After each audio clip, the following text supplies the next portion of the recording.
I focused my final project on communication, collaboration, and audience consideration in instructional design. So as instructional design continues to grow, shift, and evolve, so do our audiences. Thinking about emails, letters, anything that you might have ever written, have you ever crafted the perfect message full of everything your recipient needs to know, only to receive a question and response that's clearly answered by your original dispatch? Times are changing. Gone are the days of overcomplicated missives and extraneous information. Per Balia and Kawasaki in 2020, learners prefer short bursts of visual information as opposed to lengthy verbal communication. Brown and Green in 2020 also backed this up by asserting that instructional design is all about problem solving. And so the problem here is, how do we communicate? My objective in this final presentation is to take a deeper dive into the first two phases of the ADDIE model by considering, 1, how can we better know our learners and truly capture their attention?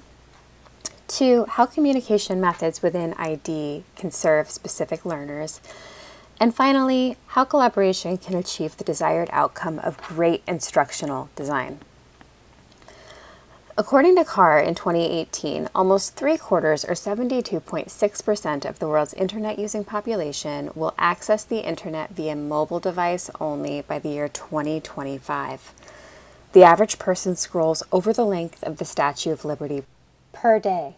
That's over 300 feet, but there's only so much information that can fit on a mobile screen at one time. So how do you engage potential learners when you've only got 5.5 inches or 1 second of their attention or less? The answer to that is visually. According to Balia and Kawasaki in 2020, we have entered a world in which 91% of today's audiences prefer visual content over any other form of content. This means that anyone charged with communicating information in any organization, whether internally or externally, must rethink how they deliver that information. In addition to thinking about content delivery, it's also important to subscribe to overall user-centered design, and I'll get into this a bit more. User-centered design focuses on user experience, or UX. It must analyze the design from start to finish, but from the learner's perspective. And this is according to Brown and Green in 2020. So how does this all relate to instructional design? In a perfect world, every learner would have access to multiple devices. However, that's not now and likely won't ever be the case. Even if a learner is viewing a lesson on a larger screen, it's still important to keep information clear, concise, and limited to exactly what they need to know.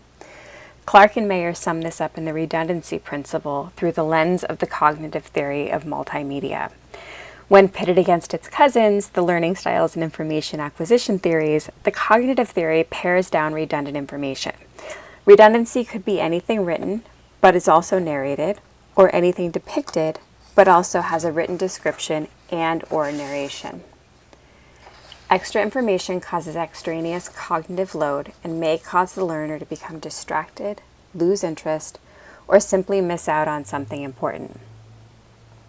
The figure above defines Clark and Mayer's point.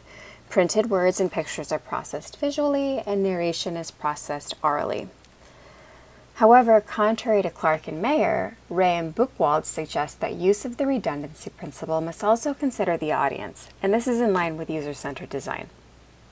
In a study Ray and Buchwald conducted of an instructional design object presented to both advanced and novice math students, advanced students did worse when given excessive information, while novice students did better. And finally, how does this all relate to collaboration?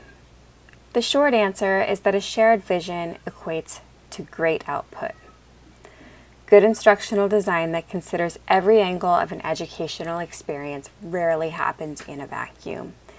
It takes a team that usually includes at least a subject matter expert, designer, developer, and very likely a project manager. Papi Abawa and Sunny Watson of Purdue University conducted a study called the Chameleon Characteristics. They wrote that while there's a lot of information available about the study of instructional design, the process of designing and how to collaborate, there's not much in the way of the characteristics needed for effective collaboration. They assert the following reasons for why effective collaboration is important. First, in examining job descriptions, they found that almost all ID positions require teamwork. Second, smooth collaboration can improve the effectiveness of each individual.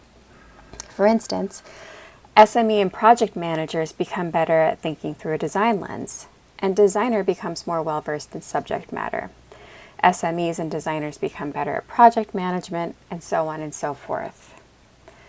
So here are the specific characteristics that they reference in their chameleon theory, but for the sake of time, I'm only going to define two because the other ones are pretty straightforward. The first is communication, humility, adaptability, mentorship, empathy, looping, which is the process of looping back around either with a team member, process, or audience, engagement, oscillation, which is going back and forth between team members to modify content, and finally, networking. They conclude that as e-learning continues on its rapid growth pattern, the more ID collaborative products are introduced, studies like this one may lead to more successful teaching and learning options for all. Brown and Green reinforce this idea in a quote from Gleich stating that what media people do or do not only affects other people in the system, but the quality of the output of the entire system. And that's from 2020. Additionally, per Van Roij in 2009, collaborative leadership can provide an environment in which innovative practices, including those from other departments or disciplines, can be discussed and adapted based on the needs of the learners. Thus, when ID collaborators can truly align behind a shared vision, ultimately learners are the beneficiaries. Per Bawa and Watson in their 2017 study, ID situations involve a complex three-way interaction among the designer, the instructor, or the subject matter expert and the learner. It's been the first author's repeated experience that effective interaction among stakeholders collaborating within an ID team requires being intuitive and sensitive to one another. Placing the role of thoughtful collaborator in line with our other job titles, whether it be designer, developer, SME, or project manager, will ensure that we are fully learner-centered and in turn producing great instructional design.